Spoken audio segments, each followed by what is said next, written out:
This is Dr. Lisa Marie Bobby, and you're listening to the Love, Happiness, and Success Podcast.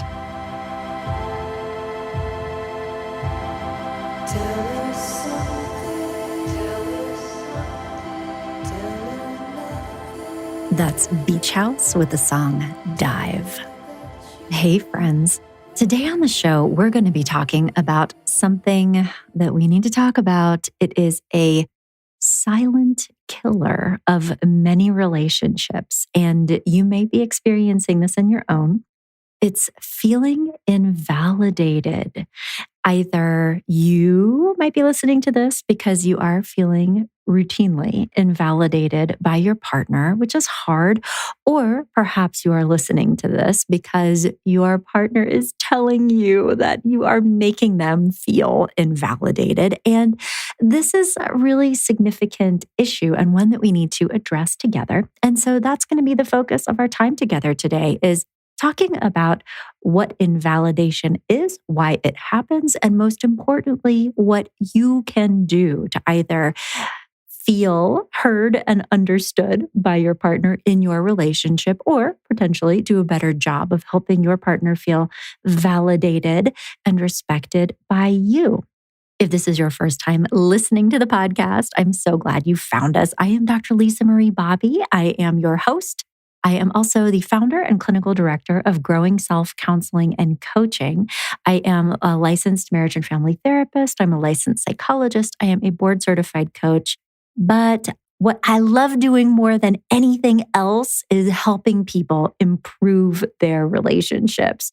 I am very married. I've been married for a long time. And I've also just, worked as a counselor and a coach for so many years. And just one of, I think, my main takeaways from all of this life experience is that truly our wellness, our happiness, our health comes from the quality of our relationships largely. And so that's why so often on this podcast, I want to talk about things that can help you improve your relationships, because when our relationships feel strong and successful, everything just feels so much easier in our lives. We feel better emotionally. We have more fun. We have a nicer time. We have a strong foundation from which to launch off and do amazing things. And so I am a relationship person. And that's what we're talking about today is in the love quadrant, what you can do to increase really, the emotional safety in your relationship. I think that that's one of the things that happens when invalidation is present in a relationship, is that it really erodes the emotional safety between you and your partner, and ugly things can start happening in a relationship when people aren't feeling safe and respected and heard and understood. And that's what happens when invalidation is a frequent, issue in a relationship. So to just dive into our topic today, first of all, allow me to take a couple of minutes to orient you to, validation, what it means, why it's important, to kind of set the stage. And so when I am talking about either validation or invalidation, to validate someone, it means that you're helping them feel understood by you, that you get whatever they're sharing, you are accepting what they are telling you about how they feel, and then in that space also, helping them feel cared for by you, that they're not just saying something and like dropping a stone into a well. It's like there's this response, like you get them, you understand how they see things, you can sort of see the situation through their eyes.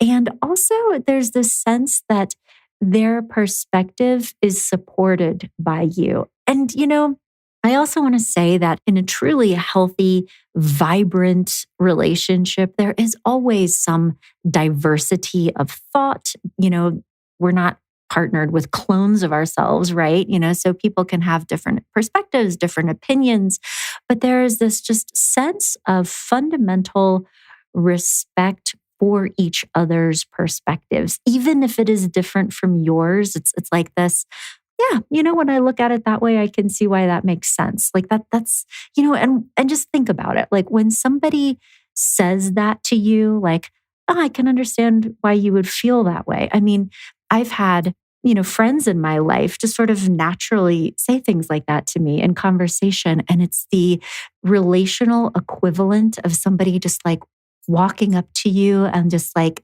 folding a warm, soft blanket around your shoulders. It's like, yes, that makes sense. You make sense. Your feelings make sense. I can see why you feel that way. I would feel that way too if I were in that situation. It's just like this. Oh, thank you so much for saying that. It's just such a nice experience to have. And I think that we all crave that from our partners from time to time. Again, that's a cornerstone of emotional safety. And now, if the phrase emotional safety is a new one for you, I would encourage you to scroll back through my podcast archive. I have done a podcast episode on emotional safety specifically, where I talked a lot about that concept and how important it is in healthy relationships, and would encourage you to check out that episode if you'd like to explore more about all the different elements of emotional safety. But that to keep in mind that to be able to validate someone's feelings is an incredibly important part of that. And when we're creating emotionally safe relationships and when we are validating people that we love, it is, again, it's like this experience that people are having with us, that we accept them, that we value them, we respect them for who they are. And, we think that their thoughts and feelings and preferences are important. They're important to us, right? And in that context, when we're communicating that regularly through the way we're communicating and the way that we're interacting with our loved ones, it just creates this very loving and supportive relationship. It's a foundational component. And I have to tell you, so as a marriage counselor, I, 95% of the time when a new couple drops into the practice and, we'd like to work on our relationship. Okay, great. What's going on? And 95% of the time, it is some variation of communication. We're not communicating as well as we'd like to. Communication feels hard. And when you dig into that, like, okay, what about communication is feeling hard right now? Invariably, often both partners are not feeling validated. It's not that the words coming out of each other's mouths are not terribly, problematic in and of themselves. It's that they're not getting a validating response from their partner. That the problem with communication is that they are not feeling like their partner hears them or understands them.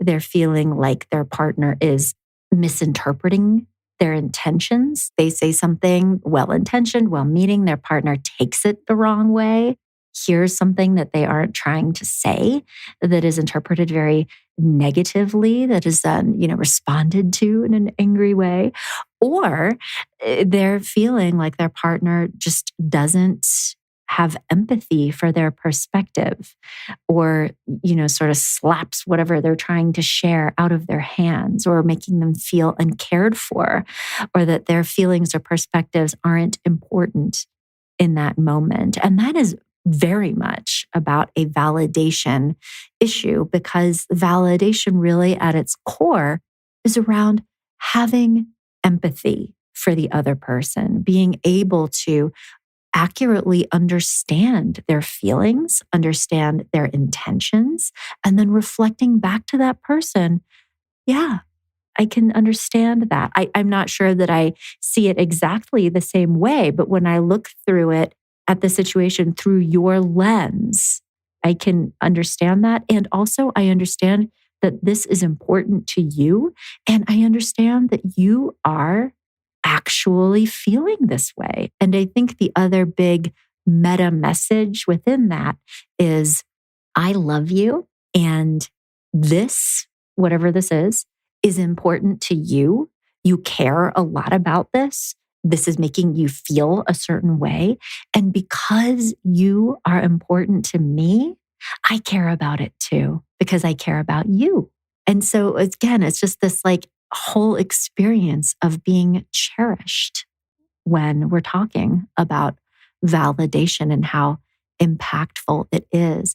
And so many arguments, again, start this way. I mean, if we were to dissect pretty much any basic argument that a couple can have, almost all of the time, these arguments begin with one person feeling invalidated by the other. Because when that happens, when anyone feels invalidated, the natural response to this is to escalate your efforts to be understood, which often sounds like yelling. Am I right? Like if you say, yeah, I feel this way, and the response you get from your partner is like, that's wrong, right? Or that didn't happen, or no, it's not that big of a deal. That I think makes all of us say, no, you don't understand. No, this is true. This is happening. And like all of a sudden, we're really fighting to be understood, aren't we? We are not fighting to win. We are not fighting to control. We are fighting to be heard and to feel like we're cared about, to feel like we're important, And so the other thing that happens, so one person feels invalidated and then they escalate, like, no, I really need you to understand this. And then what also happens is that the invalidator, the person who originally came out with a less than ideal response, will double down on defending their position and will defend their invalidating behaviors. Like, no, that's not what I said. That's not what I meant. Why are you making such a big deal out of this? This always happens when we talk about your mom or your job or whatever it is, right? And when this starts to happen, one person is like, no, I really need you to understand how I'm feeling right now. And the other person is like, that's dumb. It can get extremely ugly so fast. And, I think everybody within the sound of my voice right now has had this experience at one point or another in their relationship. I know that I certainly have. And truth be told, if we're all going to move towards healthy humility here, I think that our partners have probably felt this way with us from time to time. I think that when we are fighting to be heard, we are experiencing invalidation. We're not getting the response that we want. We are really looking for comfort or connection or reassurance. And when that isn't what we're getting, right, it feels bad. But I think it is very, very easy to miss the moments that we are accidentally and unintentionally making other people feel that way with us. Because I have to tell you, it is so easy to do. When I kind of sit with a couple in marriage counseling or couples therapy or whatever it is and unpack all of this at the core, I do not find narcissists. I do not find sociopaths. I do not find people who are irredeemable and incapable of having healthy relationships. What I find are people who are simply unaware of the impact that they are having on others just because they're in a different place or they're not fully understanding how important that particular moment is. It's just like all these missed opportunities to connect. And I have been so guilty of that in my own life. And I think that chances are, if we are going to be humble and with healthy humility here together, you could probably reflect on some moments in your own life when you have unintentionally done the same.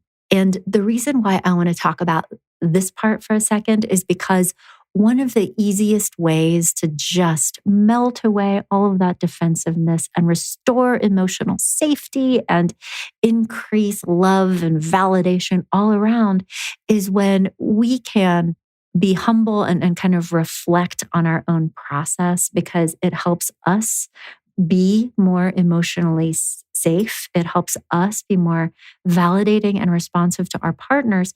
And I think it also helps us handle the moments when we are feeling invalidated by someone else, it helps us handle those moments so much more effectively because we can shift away from that like automatic response of, you just totally invalidated me and now I'm going to be mad at you. And no, that's, not what I said. And I'm going to start fighting to be heard.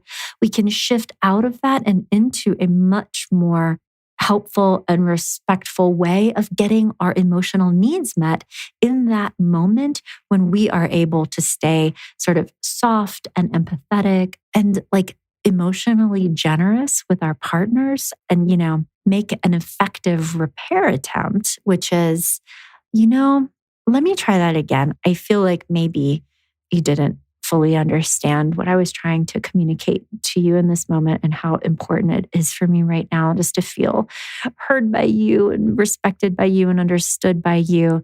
And so I'm going to have a redo. And particularly if you and your partner have had the opportunity to like work on some of this stuff together in couples counseling or relationship coaching, like it's not the first time they've had this conversation with you, it immediately orients them back to, oh, this is one of those moments when you're not looking for me to do anything. You are not attacking me. You are not presenting me with a problem that I need to solve. I don't have to be defensive right now. This is one of these moments when you're just like trying to connect with me emotionally, and I can do that. So thank you for giving me another go at this so that I can be a better partner for you right now because I love you and you're important to me. And that is what I want to do. Okay. So let's do this again. And then you can literally have a redo with your partner where there is a different outcome. And that outcome is one where you feel loved and cared for and respected and supportive and have had the opportunity to share your feelings about something that's on your mind and not have it turn into an argument. It turns into a conversation where you just get to share and be heard. And maybe that is just 100% the goal. And that's fantastic. No other action is required. We do not have to change anything. We do not have to fix anything. You got to say it. It was received and we're done. That's fantastic. And other times, I think another component of validation can be attached to, I'm feeling this way and I would like to find a solution to this problem, because I'm feeling bothered by the situation and I'd like to have a productive conversation with you where we could maybe just talk about different ways of handling this because I don't like feeling the way that I'm feeling right now. And so I'm just hoping that we can sort through this. And when there is validation happening on both sides, it, isn't just you saying, I have a problem and we need to fix it because I'm not okay right now. It turns into, let me tell you about how I'm experiencing this situation and help me feel like you understand what I'm saying. And now tell me how you are feeling in this situation and what you sort of see as the ideal outcome or different options here. Because when you are being intentionally validating and respectful and supportive, you start asking your partner questions like that. Like, I'm not the only one in this relationship. You might have a totally different perspective here. Tell me more about how you see this or how you've been feeling in these situations. How are you experiencing me when this stuff happens, Because in that space of emotional safety, when you are able to validate your partner and help them feel really understood and cared for by you, they will tell you how they're feeling because they trust you.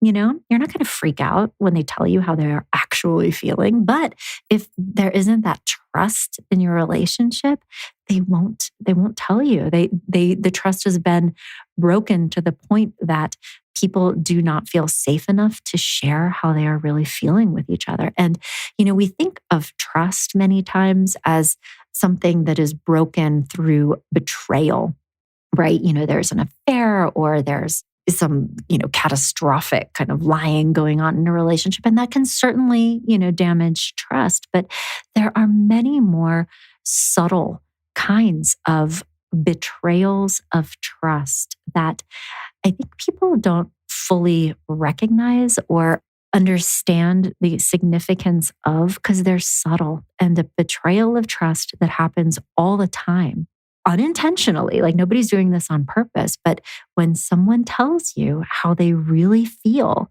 or what they need or what their hopes are or, what is upsetting them even.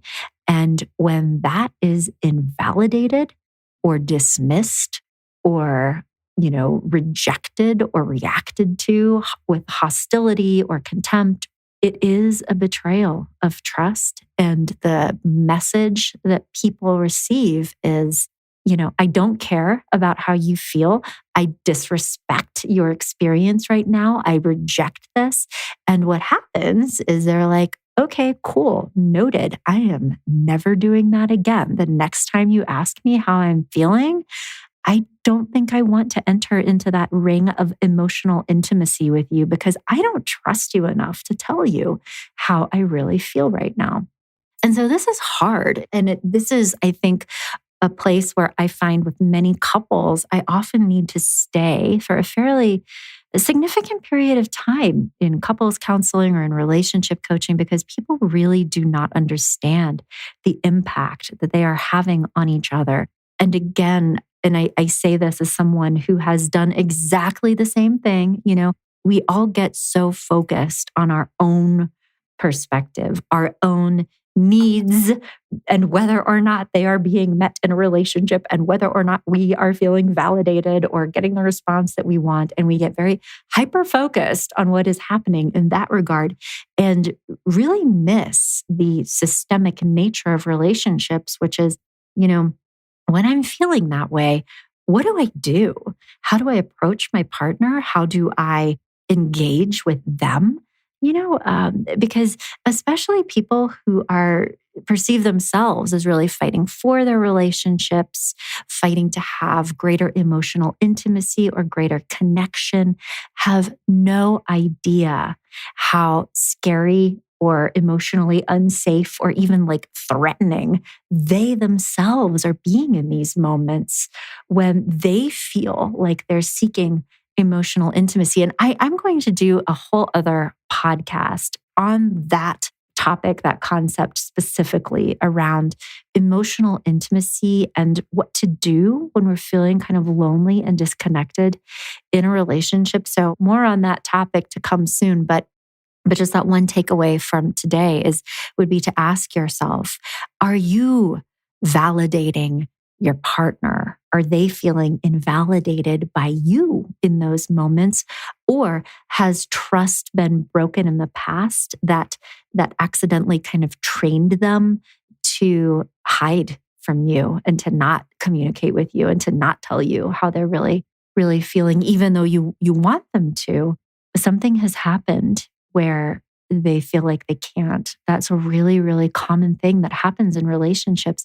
And it is frequently due to that primary issue of people feeling invalidated or rejected by each other in these, kind of potentially tender moments of connection. And so with that in mind, I would really like to turn this conversation to talking a little bit about understanding what invalidation looks like in action so that we ourselves can be more conscious of the times that we're doing it.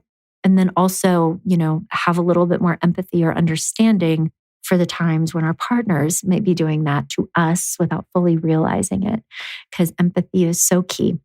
So to begin, when invalidation is happening, what we are communicating, what is happening is that people feel like we don't understand them.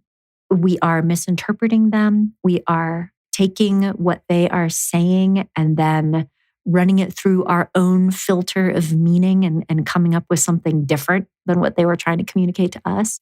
They don't feel understood, or that if we do understand what they're saying, like conceptually, we don't care about their feelings.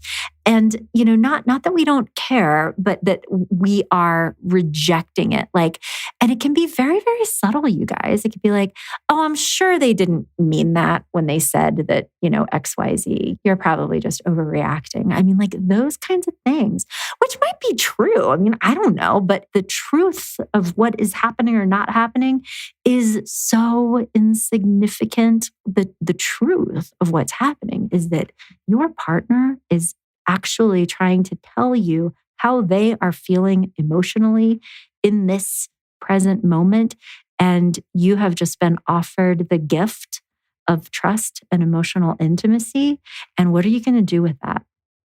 Are you going to make them feel like you don't understand, or like they're stupid, or like their feelings are ridiculous or not important, or they're being overreactive, or they're just, not thinking about this the right way? Because that doesn't feel good. We all know how that feels, right? It is not good. Or are they going to be leaving whatever interaction they just had with you feeling like, I love them so much because they love me, just feeling loved. So in order to improve this experience, we need to be self-aware of when it's happening and what we are potentially doing to cause it. And so there are different flavors of invalidation. We all have our unique styles, I think. When I am being invalidating to my husband, I am usually doing it in one of a couple of ways. So let me just run through these types of invalidating behaviors to see if you can see yourself in any of these, and maybe if some of these are true for your partner. So one, and I think this is probably the most common, and this is the one that I am so guilty of, is an inattentive invalidator. And so these types of invalidators, they're just not paying attention when their partner is talking about something important. And this, oh my gosh, I can so easily do this because I don't know what you're like. Me, I'm just kind of usually zooming along at 900 miles an hour. I am a habitual multitasker. I know it's not good to do that, but I am doing the dishes while I'm on the phone with somebody, and I'm thinking about 5 things that are happening. And, sometimes in these moments, this is when my husband wants to tell me about something. And so what happens is they will say, oh, I had such a day. I'm not feeling good. I think I might be getting sick. And then you might say it, by you, I mean me, be like, I was just thinking that we should go on a trip to Canada, or, oh, did I tell you that Julie called and she was thinking that we might go camping this week? You want to do that? And so I am now picking up my phone and researching campsites or travel reservations. And my husband just said something totally unrelated to that. He was trying to tell me something about how he felt it triggered an idea in my mind, or I wasn't really paying attention to the impact of what he was trying to say, because there can be emotional connotations to certain things that people say. They're very easy to miss unless we're really paying attention. And so he, in that moment, felt like I was totally disconnected from what he was trying to communicate, which I was. And it's just because I wasn't fully present. I was kind of thinking about something and he said something and I had a random thought in my head and just sort of impulsively acted on it. And I'm nowhere near where he is in terms of what he's trying to communicate or what he is needing from me in that moment. And it's not intentional. It's not I'm trying to harm him in those moments. I'm not mad at him. It's just really a simple lack of attention. And I, in order to be a better partner, need to slow down sometimes. And also, one of the things that I have found over the years, and I see this routinely with the couples that I work with too, is to be able to set some boundaries or guidelines around these conversations when I can tell that he is trying to communicate about something that might be more important. And I am not in the headspace where I can do that. I have a crisis situation at work that I'm thinking about or needing to deal with, and that maybe he doesn't know about that, right? So he's trying to talk to me all of a sudden.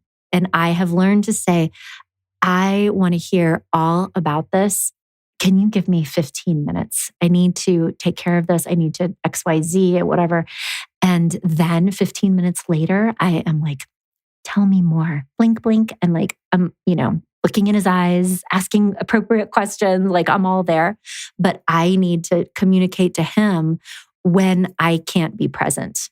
Because if he doesn't know that, he's going to try to communicate with me and not have a good experience. And he's also learned that. I think we've learned that about each other over the years. He's like, I would like to talk to you about something important. Is now a good time? Or when can we talk about this? That conversation right there has been a game changer, I think, in our relationship, but for so many couples that I work with, particularly in relationship coaching. I mean, people come in and they have been feeling so badly with each other, and it's just felt so hard. And when we unpack it and when we dial down into it, sometimes, you guys, the answer is as easy as that. Like, tell me what is going on in the moments that you're trying to communicate and it's not going well or it's feeling frustrating. Like, literally, where are you? And it could be, sometimes people are telling me, well, it's when it was during dinner and our 3-year-old was having a meltdown and, XYZ. And they start talking about all of these different circumstances. And when we're able to identify the practices that people are using, the boundaries that they're setting around their communication and how they are communicating their needs in those moments to each other, it's like so much easier. And it was actually not this big, horrible, catastrophic thing. And we don't have to spend 9 months in therapy talking about, yes, your mother was an alcoholic. And so, all of these big things about why you can't communicate. No, it's actually learning how to say, is this a good time to talk to your partner? Not always. Like, sometimes there are old things and it goes deeper, but you'd be amazed at sometimes how the impact that making these small sort of procedural changes can make on the way that everything unfolds. So I just wanted to share that. And so if inattentive invalidation is a thing at your house, just try it. Let me know what happens. Now, there are other kinds of invalidating behaviors that we should talk about. Another common one is a belligerent invalidator. And so the MO of a belligerent invalidator is to rebut rather than listen and put their energy into making their own case instead of seeing things from their partner's perspective. So, okay, example, somebody, either you or your partner, is talking about, I feel like I didn't feel good about that situation, but that person was being rude or that felt uncomfortable. A belligerent invalidator will basically tell you why you're wrong for feeling that way, or say, yeah, well, this is what was actually going on. And so what's happening in those moments, and again, it's not on purpose, it's not intentional, but it's like they are replacing your perspective or whatever you just shared with their own perspective. They are not trying to be hostile or belligerent, but it really feels that way because it was like you just put something out there and then they just steamrolled over it with their concept of reality, right? And so this, again, is super common. I think it is very easy to identify people or situations when we have felt that way. Less easy to identify when we ourselves are accidentally doing that. Somebody shares something and it's very easy to say, oh, that's not what happened. No, here, let me tell you what really happened. And, it can also, like, sometimes when you do that to people, they'll fight back and, it'll turn into an argument, which in some ways is great. It's healthier in some ways. And it's like, no, I need you to listen to me right now. But other times you will do that to someone. You'll say, no, that's not what happened. Let me tell you what actually happened. And people will just sort of like take it, and you will have made them feel really bad and uncared for and disrespected. And they just kind of go inwards. You just steamrolled right over them and broke their trust in you. You were not emotionally safe, but they're like, okay, and we'll exit that. And you might not ever know what just happened. you'll feel fine because you were just telling them what you thought. What's the harm? You're just calling it like you see it, right? And never know that that was actually a real wound. And that's another thing about relationships. There's this idea, we've all heard that saying, death by 1,000 cuts. These micro moments, those are cuts. And if you are with someone who isn't real assertive in telling you how you're making them feel, that you can just keep cutting and cutting and cutting, and they'll just eventually be done with you, and you will not have known why. And that is a terrible thing to consider. And it is a reality of relationships. So, belligerent invalidation, please keep that one on your radar. And the next time somebody tells you something, particularly if it has anything to do with how they felt or perceived something or, reacted to something, is just to keep in mind, they are telling you how they feel right now. And their truth is how they feel. And your job as a partner or a friend is to help them feel understood by you, not corrected by you. Nobody's asking you for that, right? So again, I'm being direct. I'm being your friend right now because the alternative, when you're doing that to people and not fully aware of it, can be really bad for relationships. And it's very easy to do. Another very common kind of invalidating behavior are the controlling invalidators. And these types of invalidators are often extremely confident, which, is a good thing in many situations, but they are very confident that their way of doing things is right and just, and will either intervene or undo things that their partner does in efforts to correct it.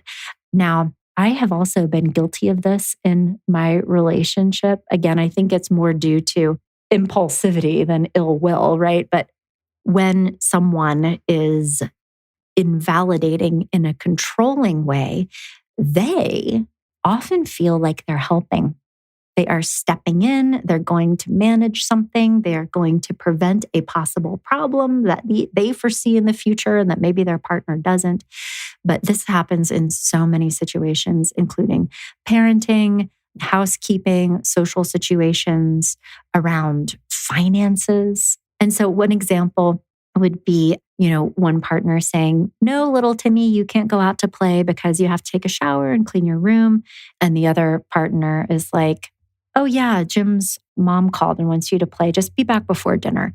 So it's this really subtle and common kind of invalidation that happens when one person's preferences or things that they are trying to create or do are, again, just like undone by someone else. And this can happen in very small ways too, around someone's preferences for how you do things.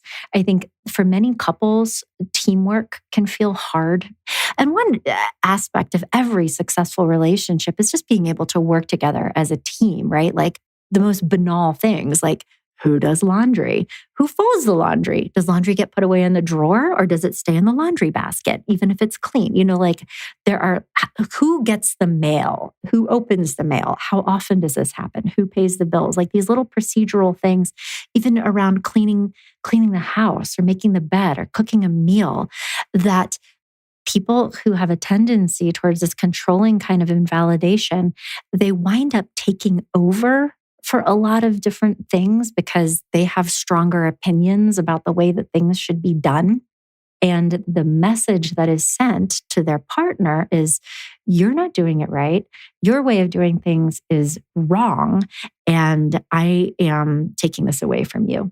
And the experience on the other side, again, can be very subtle. And people may or may not be talking about this, but it leads to a lot of withdrawal in relationships. It's like this, okay, I tried, it wasn't good enough. Fine, you do it, And it is this sense of being sometimes micromanaged, but just disrespected. Like my preferences, my ways of doing things, my feelings in the situation are not important to you.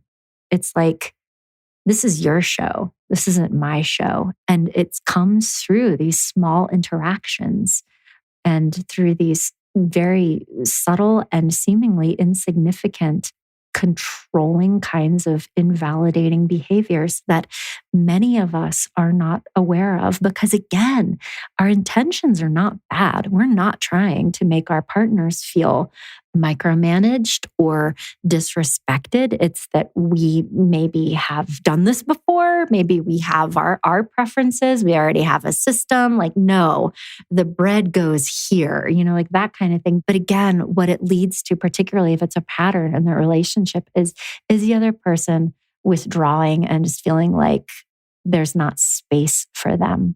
I do not want to genderify this because, these patterns can exist for both men and women and in same-sex relationships, certainly. But usually controlling invalidators, in my experience, tend to be women. Not always, but many, many times. So just check in with yourself. Am I doing this? And see if you can notice it in yourself. And again, notice too that when this is happening, you're not trying to be disrespectful. You're not trying to be damaging. You are not trying to communicate contempt, but that's how it can still be received.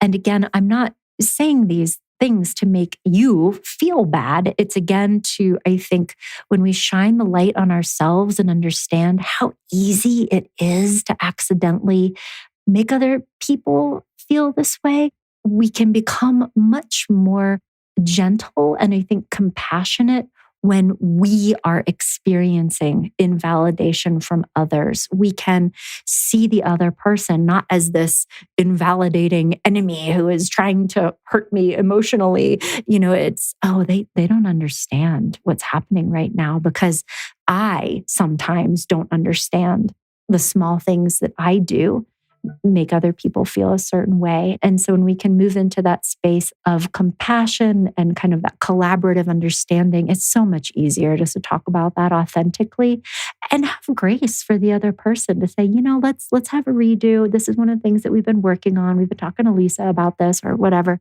And it softens it and it makes it much more likely to have your needs met when you can have empathy for the noble intentions of your partner. Noble intentions much of the time. So one other thing, couple other kinds of invalidating behaviors. There is also such a thing as a judgmental invalidator. And these kinds of invalidators, again, in my experience, they are truly trying to be helpful. But what they do in action is that they are minimizing the importance of things that they don't personally feel are interesting or important or significant that their other person sees. And they do so in a way that creates disconnection in their relationships. And so an example of judgmental invalidation would be, somebody saying, what should we do this weekend? There's so many fun things. Do you want to go to the farmer's market? Do you want to go to the RV show, rodeo? I mean, like anything. It could literally be a brunch with my friends. And the judgmental invalidator would say, no, that's boring.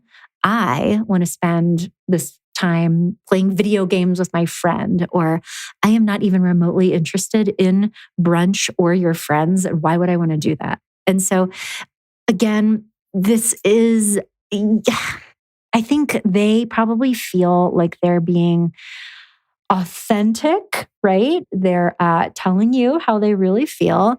And I think also a judgmental invalidator can also communicate this way about emotionally laden things. Like that's, again, like the wrong way of looking at it. Or why would you think that? What they're doing is that they're so entrenched in their little perspective of the world, their own little fiefdom of reality, that it is very difficult for them to sort of like look over the wall and understand that other people have other interests, they have other cognitive filters. They have other expectations of relationships. They are interpreting the world differently. They have different motivations. They have different tastes. It's like, they're just, again, so stuck in their own one worldview. It's like they're just sort of looking down at their feet and like, this is the way things are. And just to have that acknowledgement of the diversity of all humans, they struggle with that. But again, they're not doing it out of maliciousness. They are simply being authentic. They're like, why would I do that? I've never gone to a rodeo. I don't really get it. No, I don't want to do that. And so again, what happens is that it sends this message of what you are interested in doing, what you like, what you might want to try. First of all, I don't understand that, and I will not participate in that with you. That isn't important to me, so I won't do it. And again, it can be very subtle, but I tell you what, I have seen so many relationships like break apart on those rocks. I can't even tell you, because what happens is that the person on the other side feels like if they want to maintain a connection with this individual, they have to enter their world. They have to be into what they are into. They need to hang out with their friends. They need to participate in their interests because their partner is not coming over the line onto their side of things. And now, just to state this very plainly and clearly, it is also true that in vibrant, healthy relationships, partners have different interests. It is 100% okay to have hobbies or sports or activities that you are into that your partner is not into, and that, you don't have to be doing all the same things together all of the time. I think in some ways to have that kind of diversity in a relationship is quite healthy because you have this sort of interdependence. You can have your separate lives and separate sort of friend groups. And I think that makes for a more interesting relationship, right? You can go do something fun with your friends and your partner can go to a different thing, and then you can come back together and have an interesting conversation because you have stories to tell and things to share. And it's great, right? So that's how people grow and evolve, and all of those things are healthy. But I think when there is this almost like absolute refusal to enter into someone's worldview ever, what is experienced is a lot of judgment because, and again, I think people are not intending to come across this way, but the meta message is that, well, that's dumb. Why would you want to do that? Like, ew, no, that's boring for whatever it is. And that feels really bad. It feels really bad to be partnered with someone who is judgmental of who you are and what you're into. And so I think that the lesson we can take here is that even if you are not into the things that your partner is into, it is okay to help support their interests by talking to them about it or doing things with them sometimes. You don't have to spend every weekend of your life doing the thing, but what we want to communicate is that your interests are important to you. So therefore, they are important to me. Listen, you guys, I have a 13-year-old who is like super into video games right now. And Candy Crush stresses me out. Like that's all I can take, right? Not only am I not interested in playing video games, I do not really care that much. No. But my 13-year-old is super interested in this. And so I will be a video game spectator. I will watch him play. And he's like telling me about all these different like missiles and guns and squads and things and whatever. And it's like, he is so excited. And so to connect with him, I am not being judgmental and rejecting of the things that are important to him, because it would be so easy for me to do that because like inside my head, sometimes I'm like, why would you want to? Anyway, but in those moments, my role is to like, tell me more. What do you like about this game? Or tell me about what happened when X, Y, Z, or who's your favorite character? Or like, what do you like about, tell me about the plot line, like asking questions, being engaged, because the alternative is to subtly communicate judgment and rejection and invalidation in a way that can create a lot of disconnection in a relationship and sends a message: you're not important to me. What you're into is dumb. I think you're dumb. I don't care about this. It feels like I don't care about you. And we don't want to do that for the people that we love. And so again, easy to do, easy to do. Now, there are a couple of other kinds of invalidators that I'm going to talk about really briefly.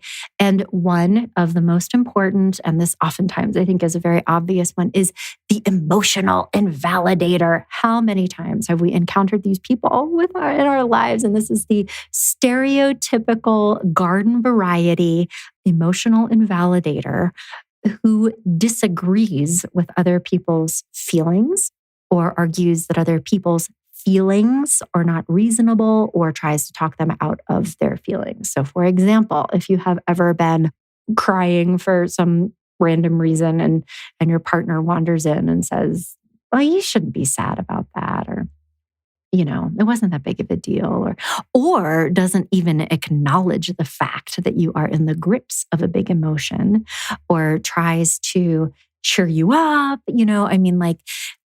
again, these responses to emotion often come from, this is hard to even say out loud, but it's so true. They are honestly well-intentioned. It's somebody thinks that they're trying to make you feel better.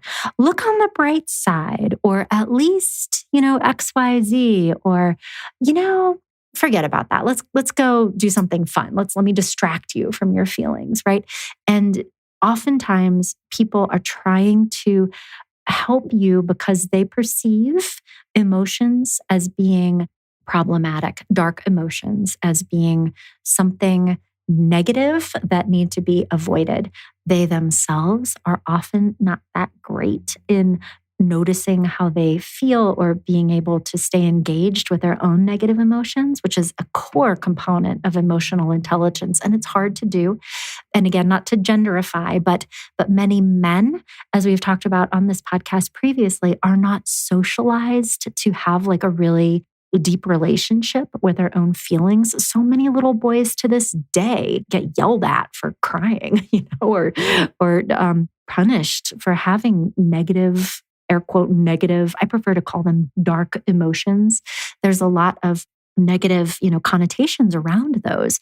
And so emotional invalidators often will see someone in the grips of a negative emotion and be like, oh no, I have to get them out of there because that's not good. Not recognizing that it is so positive and so important for all of us to really be in those fully present spaces sometimes. Like, I am having an authentic experience right now. I am feeling really, really sad about this situation, or my feelings were hurt, or I feel really bad about this situation that happened at work. I don't know what to do, or I'm feeling so overwhelmed, or, whatever it is. It's in order for us to grow and to be genuinely healthy, we need to go into those spaces and stay there and process our feelings and take wisdom from those feelings. And the best thing that any of us can do when our partner is in that space is to say, tell me more about what's going on. Open-ended questions. When did you start feeling this way? What were the triggers? What happens to you in these moments? Or to say nothing at all, just to sit there with somebody and allow them the luxury of having their feelings validated in your presence. Because just to simply be present with someone when they're not okay is such a gift. It's so emotionally intimate. We don't show everyone in the world that side of us, but in our most intimate relationships, we are extending this treasure of, this is how I really feel. This is who I really am. This is what is true for me. And just to simply have that be acknowledged and accepted and not argued with, and not to have someone try to change it or do something about it, is the greatest gift that we can ever give. And that really is how to connect with someone. And anything else leads them to feel like they don't care about how I'm feeling. My feelings are not important to them. My feelings are making them uncomfortable. And so I need to fix myself back up again because they can't handle it. I mean, do you want somebody to feel that way with you? I don't. And so just to be aware of that in those moments and, even just a hug or I hear you or yeah, that is a really hard situation. That is legitimately so hard. I'm so sorry that is happening. And I know that there's nothing that I can do. And I'm just so grateful that you're sharing these feelings with me right now, because I appreciate that we have that kind of relationship where you let me in to this. I mean, just even saying simple things like that can be just the most amazing thing you could possibly do. And a close cousin of this emotional invalidation, it's somebody who's like very uncomfortable with dark emotions, is the other kind of well-intentioned person that is a Mr. Fix-It or a Ms. Fix-It in those moments of somebody is struggling with something hard, and what they're trying to do, honestly, and legitimately is saying, I love you so much. I'm going to solve this problem. Let's fix it because I don't want you to feel bad about this. So let's fix it. And so it is, I'll pick the kids up tomorrow, or it's okay. Here's what we should do instead, and jumping right into solutions. And hey, I am all about solutions. And yes, all couples need to solve actual problems together. I mean, there are so many moments of opportunity for productive, collaborative problem solving that do actually make changes in the way you do things, the way you talk to each other, the way you handle things, related to parenting or finances or boundaries, like so much stuff. And so there is a time and place to actually focus on making specific changes. And what often happens to the detriment of relationships is when people jump in to that problem solving space at the expense of the emotional connection space. And again, it is so well-intentioned, but I can't even tell you how many couples I've worked with in couples therapy or relationship coaching where we had to stay a while on helping people understand how those efforts are actually received on an emotional level by their partner. Because when someone says, I'm just feeling so overwhelmed by the situation right now, I'm feeling so frustrated, and somebody's like, okay, well, let's just do this and then it'll never happen again. They don't experience that as being helpful. The message it sends is, I don't want to hear about it. We need to just fix this immediately. Stop talking about this. I don't want to know how you're feeling about it. I am going to shut the door of emotion and we'll fix this so we can never talk about it again. It's kind of how it's experienced. Again, noble intentions, problem solving is good, but without the space of being able to connect and really talk about the feelings and help your partner feel genuinely validated in that moment, it does the opposite of what is often intended, which is to, fix something. What it actually does is create emotional disconnection in the relationship. It turns into, well, she doesn't want to hear about it, or she's just going to tell me to do this thing differently. So, whatever. It creates withdrawal. It makes people feel uncared for and like they're not truly known by their partner, which over time leads to serious disconnection in a relationship. And again, we'll talk more about that emotional intimacy in upcoming podcast episodes. But be aware if this is something that you tend to do in relationships, is that rushing in to fix or trying to talk people out of their feelings. And I will bet you a cookie that subjectively you feel in those moments like you're trying to be helpful, you're trying to make them feel better, you're trying to look for solutions, all positive things. But there is a whole other dimension of relationships, and we must make space for the authentic emotional experience of our partners and help them feel understood and respected and affirmed and validated by us. Because even if we're like fixing things and trying to keep things positive, our relationships over time become really hollowed out when that emotional connection, emotional safety, emotional trust, emotional intimacy is eroded. And that is what happens when people are invalidating each other. So, also, lastly, just want to share that these patterns are often entrenched in relationships. They can be difficult for all of us to see when we are doing them because our intentions are often good in those moments. And I would just like to float the idea that your partner probably experiences those moments similarly, that they struggle to understand how their responses may be impacting you.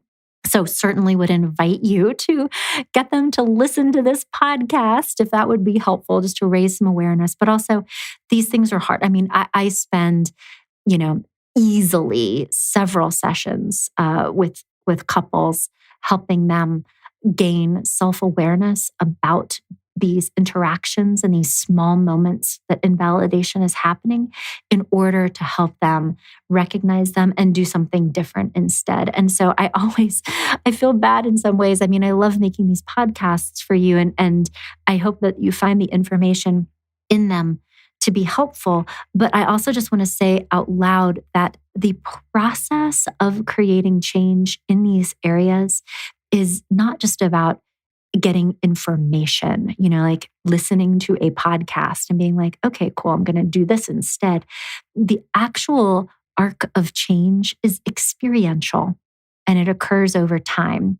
And so I just want to say that because I always worry that people will hear one of these podcasts and then assume that they should be able to do all of this stuff now that they've heard this, or even worse, that their partner listened to this podcast and so should be able to do this stuff differently because of having benefited from this information. And personal growth does not work that way. The personal growth is never an event. It is a process that starts with maybe information, but then it has to turn into self-awareness and recognition. And that is very experiential in nature. And so I just wanted to offer that so that you are gentle with yourself if this is a growth opportunity for you, and also so that you are gentle with your partner. And I hope that if you take nothing else away from our discussion today, please do take away this idea that if you are feeling invalidated in your relationship, as is so common, to take away the fact that when people are engaging in behaviors that are experienced as invalidating, they are not intending to hurt you. There is a huge lack of awareness around the impact of these behaviors. And so to be gentle and compassionate with your partner and shift into a more effective stance of, let's work on this. Let me help you understand what's happening in these moments, and let's try this again. Here's what I'm looking for you. I'm looking for emotional intimacy right now. I'd love to feel more of this with you. When these things happen, I don't feel emotionally connected to you. I'd like that to change. Having those kinds of conversations are just so much more helpful in the long run than having it just turn into a fight or being really critical with your partner because they maybe don't have the self-awareness or the skills yet to help you feel validated in those moments, because we all engage in invalidating behaviors. Sometimes it's so easy to do, and I hope that we can all have grace with each other and help each other grow and evolve. And that is my intention for us today. And so I hope that you took something away from this podcast. And hey, if you did, as a favor to me and your fellow travelers on this journey of growth, if you could trot over to wherever you are listening to this podcast and leave a review, that helps this podcast reach more people. As you probably know, we don't do any advertising. This is not a mercenary thing. This is me trying to help people who are probably never going to be my clients, but to take hopefully valuable little bits of information away that will help them have more happy and loving and stable, honestly, relationships and marriages and families and homes that can improve their lives, also the lives of their children. I mean, for kids to grow up in a home where there is an emotionally safe relationship happening, with them and their parents, or to witness that in their partners, that is what lasts for generations. And so help other people find this show. Review it, share it on social media, this episode and others. I would really appreciate it, not just for myself, but for everybody that can benefit from hearing this message too. So thank you again for being here today, and I will be back in touch next week with another episode of the Love, Happiness, and Success podcast. Bye-bye.